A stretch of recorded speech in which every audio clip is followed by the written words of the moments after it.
வெற்றிவேல் முருகனுக்கு அரோகரா. என் அன்பு குழந்தையே, இன்று வியாழக்கிழமையில் இதை நீ கேட்ட ஒரு மணி நேரத்தில் உன்னிடம் பேசவே மாட்டேன் என்று பிடிவாதமாக இருந்தவர் தாமாகவே அழைத்து உன்னிடம் பேசுவார். உன்னை பார்க்க வேண்டும் என்றும் கூறுவார். விழித்து நில் பிள்ளையே, உன்னுடைய பொறுப்பை யாரிடமும் ஒப்படைக்காதே. நீயே அதை சுமந்து நட. மெத்தனமாக இருக்காதே. உனக்குள் இருக்கும் சக்தியை எழுப்பிக்கொள். நீ முன்னேற வேண்டும் என்றால் இன்று முதல் துணிந்து செயல்படு. நிச்சயம் எதிர்பார்த்த நல்ல செய்தி ஒன்று உன்னை தேடி வரும்.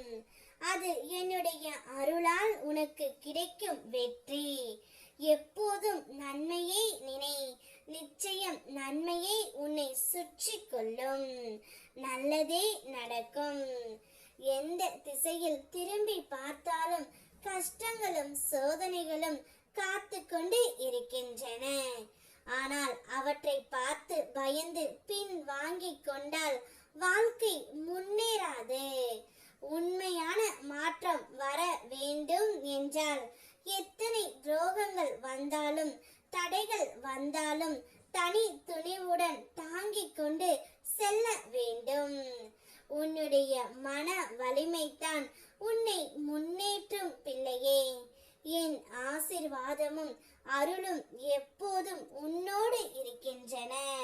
உனக்கு நல்ல மாற்றங்களும் புதிய வாய்ப்புகளும் கனவுகளும் நிறைவேறும். கடந்ததை நினைத்து கவலைப்படாதே. அது உன் எதிர்காலம் பிரகாசிக்க பாடமாகவே இருந்தது.